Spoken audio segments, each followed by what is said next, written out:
Hello and welcome back to the Academy of the Magical Art. I am Prater Ophiel, and today we are going to be taking an introductory look at astrology.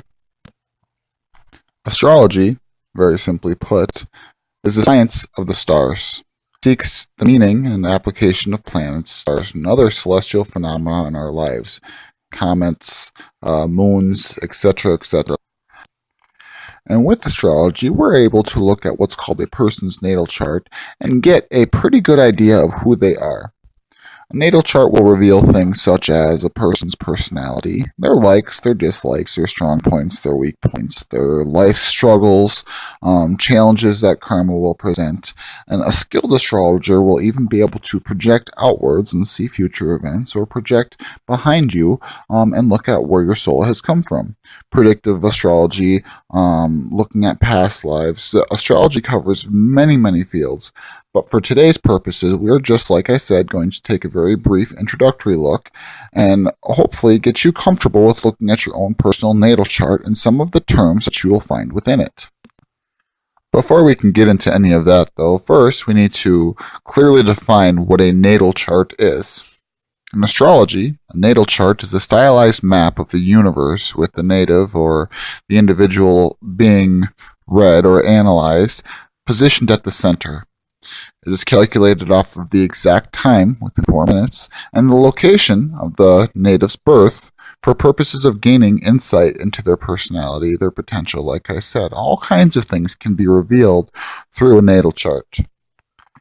This can often be called a birth chart or a horoscope or a nativity radix.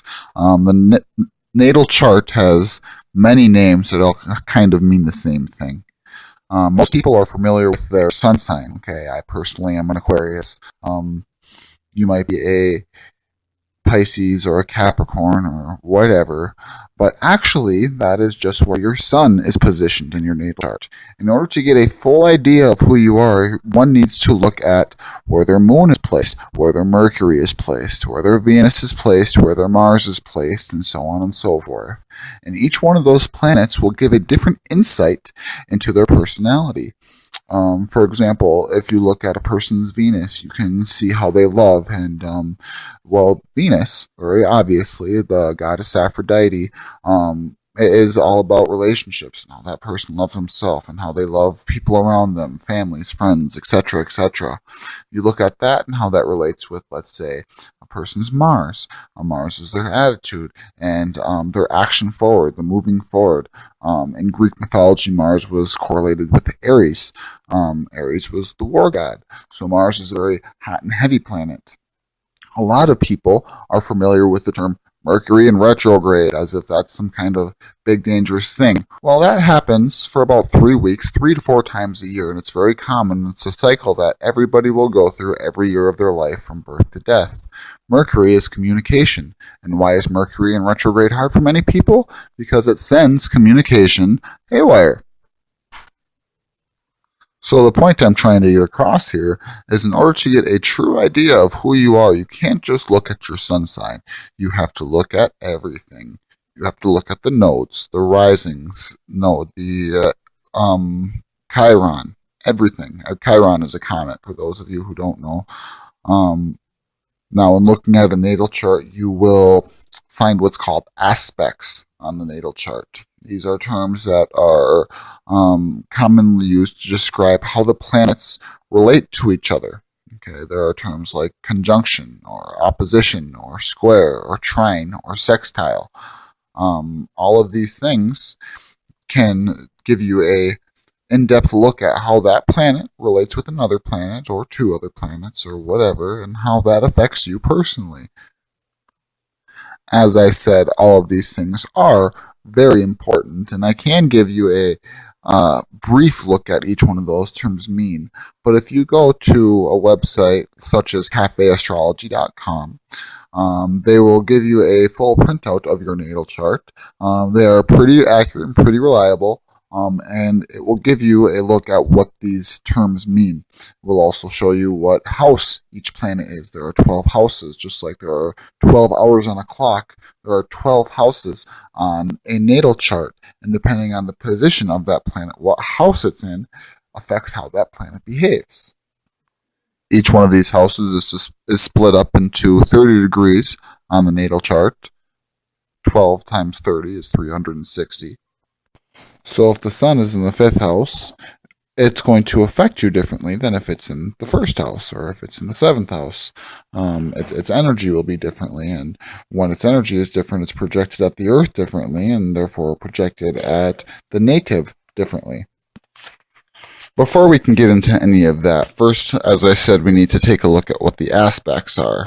For ease of time and convenience, I'm going to get a lot of these definitions out of Llewellyn's Complete Book of Astrology. This book is written by Chris Brandt Risky. She has her master's degree in astrology. So aspects, as defined by Miss Risky, are geometric angles, such as 90 degrees or 120 degrees, connecting the energy of 2 or more planets, reflecting ease, obstacles, challenges, or opportunities.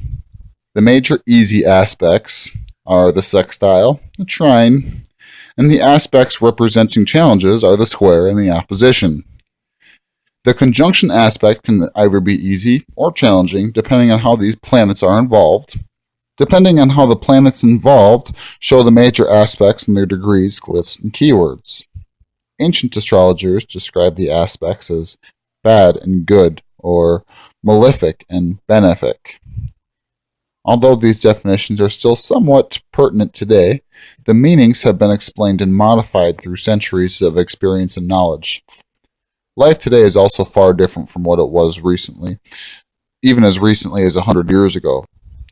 So while in the past a square was interpreted as a sign of war, battle, or conflict, it is now defined as an aspect of personal challenge, a life lesson, or something that motivates an individual to take action. A Mercury-Mars square, for example, might have indicated a physical battle in the past, while today it is associated with more temper or arguments or verbal battles. But back in the day, war started because one guy was pissed off at another guy, so 10,000 people had to die because of it. Now, people are more apt to just kind of talk it out and deal with it. The degrees, glyphs, and keywords for each aspect are as follows. A conjunction is when a planet is 0 degree difference with another planet, when they are right next to each other or they are like right in the same house. Its glyph is how I describe like a broken barbell, or if you look at the Mars sign, the circle with an arrow coming off of it, take that tip of the arrow off and it's just a circle with a line. That indicates a conjunction. And the keyword for that is intensity or focus. A sextile is when one planet is 60 degrees from another planet. Its glyph is an asterisk, or a little star, if you will, what you find above an 8 key on a keyboard. And its keywords are opportunity. A trine is 120 degrees from another planet. And the glyph is a triangle. And usually that indicates luck or pretty good cooperation. A square is at 90 degrees with another planet and is glyphed with a square, very obviously, and that indicates obstacles, action.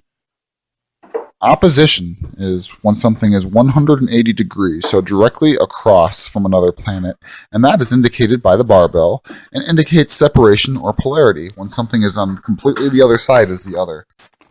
Once again, any of this information can be found by looking on Google or going to, again, the website is astrocafe.com. If you go to the section that says birth chart or natal chart, I'm not sure what term it uses, it'll ask you for your full name, your date of birth, the time of birth, and your location. If you do not know your time, that's perfectly okay. The location is extremely important. However, the time reveals what houses the planets are in. You'll still get a pretty good natal chart and a pretty good description of yourself. It just will not be as complete without the time. Any of these definitions can also be found on that website. And I strongly encourage, if nothing else, you at least take a brief look at your natal chart. I personally look at my natal chart about once a week because every time I do, I find something new about myself that I did not necessarily realize before. Of course, I knew it because I live with myself. I just probably didn't realize that it affected me in that way. natal charts and other forms of self-analysis like numerology are a really good way to take a good hard self-analysis. And a lot of the time you'll find things that you don't necessarily agree with in your natal chart. This is very common. My wife will have me read her natal chart from time to time, and she'll say, well, that's not me at all. And I'll say, well, that's because that's an aspect of the sun in this house, but because you have a Mercury over here in this house, that cancels that out. So pick and choose, and as I always say, take the grain from the chaff and sift it out real good. Don't throw the baby out with the bathwater. Just be very, very objective and try to keep an open mind.